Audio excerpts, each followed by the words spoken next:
Actually আমরা তো cricket খেলতে আসিনি, ক্রিকেটটাকে খেতে এসেছি।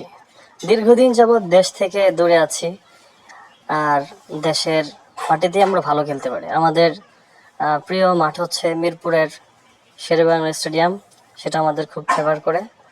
আর বাহিরের দেশের মাঠগুলো আমাদের ফেভার থাকে না। আমরা যখন ব্যাটিং করি তখন পিচ হয়ে যায় বোলিং নির্ভর, আর যখন আমরা বোলিং করি তখন হয়ে যায় ব্যাটিং নির্ভর। আর কি বলবেন, আমরা তো আসলে অলসতা করি না, আমাদের সর্বোচ্চ দিয়েই চেষ্টা করি খেলার জন্য। আর এই ওমর জাইয়ের বল এত গতিতে আসে যে আমরা চোখেই দেখি না।